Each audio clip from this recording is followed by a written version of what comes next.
All eyes on Rafah. Let me tell you why millions across the world are sharing this message on their social media, drawing attention to Israel's horrific bombing that killed 45 Palestinians on May 26th in Rafah. The pictures that are emerging are mind-numbing.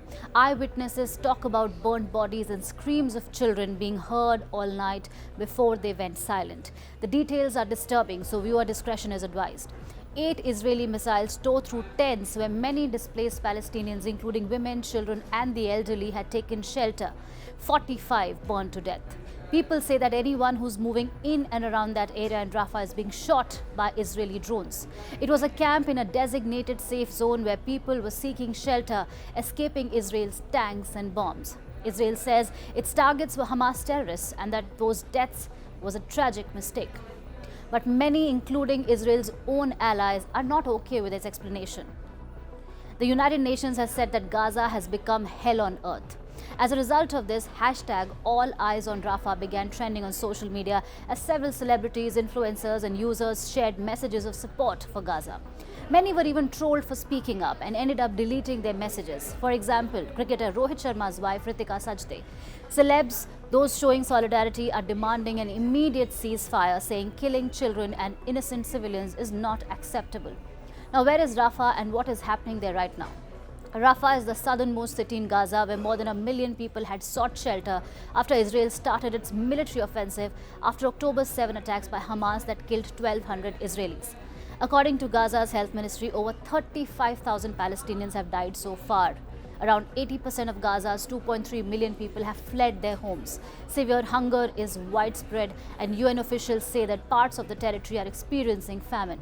After attacking North Gaza, Israel on May 6 announced that it would begin its operation in Rafah and told some 60,000 people to evacuate. But now it's advancing in those areas where the military had not ordered evacuations. The world, including Israel's closest ally, the United States of America, had warned Israeli Prime Minister Benjamin Netanyahu to not attack Rafah as more than half of its population is children. In fact, just days ago, the International Court of Justice had also ordered Israel to stop its operation. Israel's Prime Minister Benjamin Netanyahu, who's under a lot of political pressure in his own country to quit, has justified his actions, saying that Rafah is home to militant group Hamas's last remaining bastions and that it must be wiped out.